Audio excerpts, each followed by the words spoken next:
नमस्कार शुभ सकाळ। आज हूँ 19 अक्टोबर रविवार। आपण मानक पई नेकी आसीची आज दिनर केतोटी गुरुत्वपूर्ण खबर।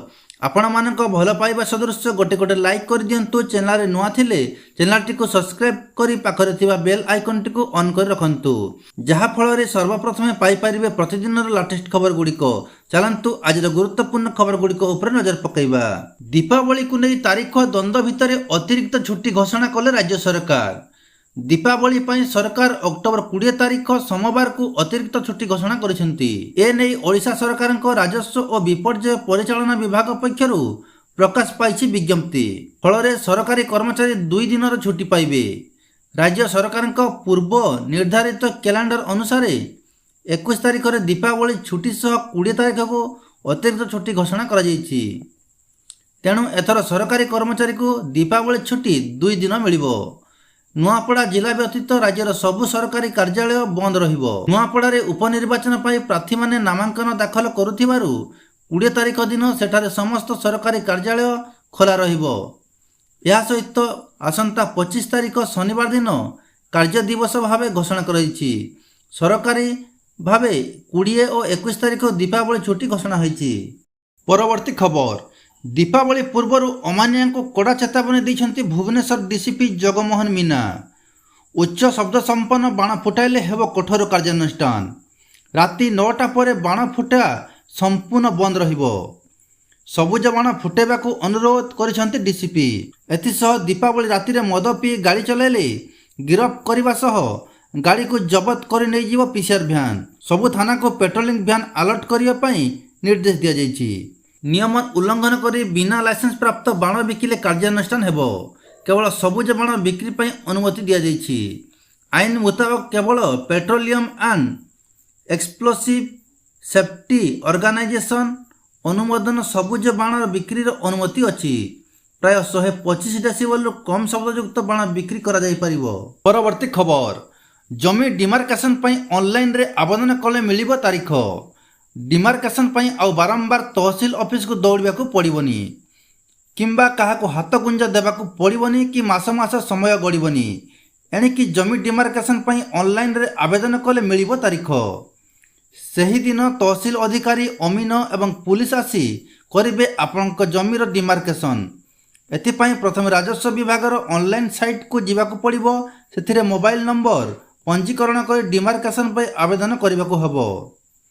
परे आवश्यक जमी कागज पत्र सह फी देवाकू पड़िबो। आवेदन सबमिट करिबा परे तहसीलदार आपनक आवेदन को जांच करी आपनक मोबाइल नंबर को निर्धारित तारीख को मेसेज रे जणाई दिजिबो। सही दिन तहसील अधिकारी एवं अमीन आसी आपनक जमीर डिमार्केशन करिवे। परवर्ती खबर।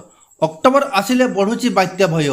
एबे अक्टोबर मास चलिथिबारु ओडिशा रे बात्या नै आशंका देखा दैथिबा बेले भारतीय पाणीपाग विभाग महानिर्देशक मृत्युंजय महापात्र बड़ सूचना देइछन्ति।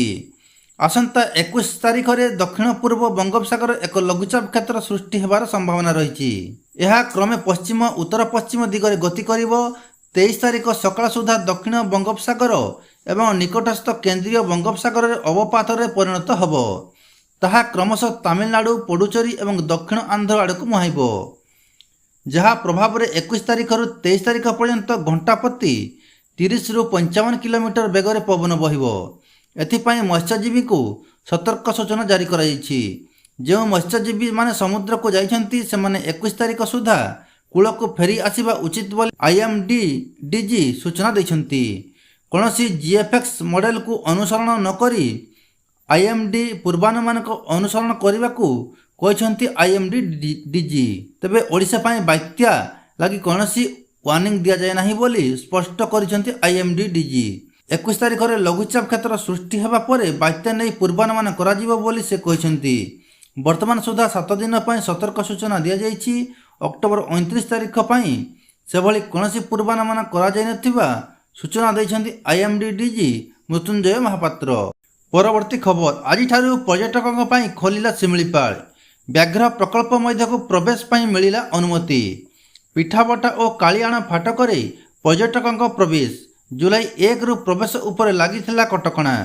शिमिलीपाल व्याघ्र संरक्षण प्रकल्प ऑफिस पक्षरु सूचना।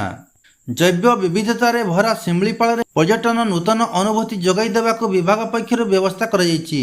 ଶିମିଳିପାଳକୁ ଦୈନିକ ସର୍ବାଧିକ 60ଟି ଚାରିଚକିଆ ଯାନକୁ ପ୍ରବେଶ ଅନୁମତି ଦିଆଯିବ। ଯଶୀପୁର ଏବଂ କଳିକା ପ୍ରସାଦ ପାର୍ଶ୍ୱରୁ 35ଟି ଏବଂ ବାରିପଦା ପିଠାବଟା ତନଖି ଫାଟକ ଦେଇ 25ଟି ଚାରିଚକିଆ ଯାନକୁ ପ୍ରବେଶ କରିବେ। ପିଠାପଟା ତନଖି ଫାଟକରୁ ପୂର୍ବାହ୍ନ 8ଟାରୁ 9ଟା ମଧ୍ୟରେ ଏବଂ ଯଶୀପୁର ଗେଟ୍ ଦେଇ ସକାଳ 5ଟାରୁ 9ଟା ମଧ୍ୟରେ ପ୍ରବେଶ କରିବେ। ସନ୍ଧ୍ୟା 6ଟା ସୁଦ୍ଧା ପର୍ଯ୍ୟଟକଙ୍କୁ ଫେରିବାକୁ ପଡ଼ିବ। ପ୍ରବେଶ ଅନୁମତି ପତ୍ର କେବଳ ୱେବସାଇଟ୍ ମାଧ୍ୟମରେ ପାଇପାରିବେ। ବ୍ୟାଘ୍ର ପ୍ରକଳ୍ପ ଭିତରକୁ ପ୍ରବେଶ ସମୟରେ ପ୍ରତ୍ୟେକ ଯାନ ସହିତ ଜଣେ ଗାଇଡ୍ ନେବା ବାଧ୍ୟତାମୂଳକ କରାଯାଇଛି। ନିୟମାବଳୀ ଉଲ୍ଲଂଘନ କଲେ ଆଇନ ଅନୁଯାୟୀ ଦଣ୍ଡିତ ହେବେ ବୋଲି ନିର୍ଦ୍ଦେଶାବଳୀ ଜାରି ରହିଛି। ପରବର୍ତ୍ତୀ ଖବର, ହଜାର ହଜାର ସମର୍ଥକଙ୍କ ସହ ଏକ ବିରାଟ ଶୋଭାଯାତ୍ରାରେ ଆସି ବିଜେପି ପ୍ରାର୍ଥୀ ଦିବଂଗତ ବିଧାୟକ ରାଜେନ୍ଦ୍ର ଢୋଲକିଆଙ୍କ ପୁଅ ଜୟ ଢୋଲକିଆ ନିଜର ପ୍ରାର୍ଥୀପତ୍ର ଦାଖଲ କରିଛନ୍ତି। ତାଙ୍କ ସହ ରାଜ୍ୟ ବିଜେପି ସଭାପତି ମନମୋହନ ସାମଲ, କଳାହାଣ୍ଡି ସାଂସଦ ମାଳବିକା ଦେଓ, ପୂର୍ବତନ ରାଜ୍ୟ ବିଜେପି ସଭାପତି ତଥା ପୂର୍ବତନ ଲୋକସଭା ସଦସ୍ୟ ବସନ୍ତ ପଣ୍ଡା ଓ ତାଙ୍କ ପୁତ୍ର ଅଭିନନ୍ଦନ ପଣ୍ଡା ପ୍ରମୁଖଙ୍କ ସମେତ କେତେକ ମନ୍ତ୍ରୀ, ବିଧାୟକ ଓ ନେତାଙ୍କୁ ଶୋଭାଯାତ୍ରାରେ ଦେଖିବାକୁ ମିଳିଥିଲା। ଖରିଆ ରୋଡର ବାସଭବନରୁ ମାଙ୍କ ଆଶୀର୍ବାଦ ନେଇ ନାମାଙ୍କନ ପାଇଁ ବାହାରିଥିଲେ ଜୟ ଢୋଲକିଆ। ଶୋଭାଯାତ୍ରାରେ ବାହାରିବା ପୂର୍ବରୁ ଜୟ ଢୋଲକିଆ କହିଛନ୍ତି, ନୂଆପଡ଼ାବାସୀଙ୍କ ବିକାଶ ପାଇଁ କାମ କରିବି। ମୋତେ ପ୍ରାର୍ଥୀ କରିଥିବାରୁ ବିଜେପି ନେତୃତ୍ୱଙ୍କୁ ଧନ୍ୟବାଦ ଦେଉଛି। ବାପାଙ୍କ ଅଧୁରା ସ୍ୱପ୍ନ ପୂରଣ କରିବା ପାଇଁ ଚେଷ୍ଟା କରିବି। ପରବର୍ତ୍ତୀ ଖବର, ରାତି ଅଧରେ ପାକିସ୍ତାନର ଘନ ଘନ ଆକ୍ରମଣ, 3 କ୍ରିକେଟରଙ୍କ ମୃତ୍ୟୁ। ଗତ କିଛି ଦିନ ଧରି ପାକିସ୍ତାନ ଏବଂ ଆଫଗାନିସ୍ତାନ ମଧ୍ୟରେ ସାମରିକ ସଂଘର୍ଷ ଚାଲିଛି। ଗତ ସପ୍ତାହରେ ଇସଲାମାବାଦ କାବୁଲରେ ତେହରିକ ଏ ତାଲିବାନ ପାକିସ୍ତାନ TTP ସ୍ଥାନ ଉପରେ ଆକ୍ରମଣ କରିବା ପରେ ଏହି ସଂଘର୍ଷ ଆରମ୍ଭ ହୋଇଥିଲା। ଅକ୍ଟୋବର 8 ତାରିଖରୁ ଚାଲିଥିବା ଯୁଦ୍ଧ ପରେ ବୁଧବାର ସନ୍ଧ୍ୟାରେ ଏକ ଯୁଦ୍ଧ ବିରାମ ପାଇଁ ରାଜି ହୋଇଥିଲା। ତଥାପି ପାକିସ୍ତାନ ଶୁକ୍ରବାର ଅଧରାତିରେ ଆଫଗାନିସ୍ତାନ ଉପରେ ବିମାନ ଆକ୍ରମଣ ଆରମ୍ଭ କରିଥିଲା। ପାକିସ୍ତାନୀ ସେନା ପାକ୍ତିକା ପ୍ରଦେଶରେ ବାସଗୃହକୁ ଟାର୍ଗେଟ କରି ବିମାନ ଆକ୍ରମଣ କରିଥିଲା, ଯେଉଁଥିରେ ଅନେକ ଯୁବ କ୍ରିକେଟରଙ୍କ ମୃତ୍ୟୁ ହୋଇଥିଲା।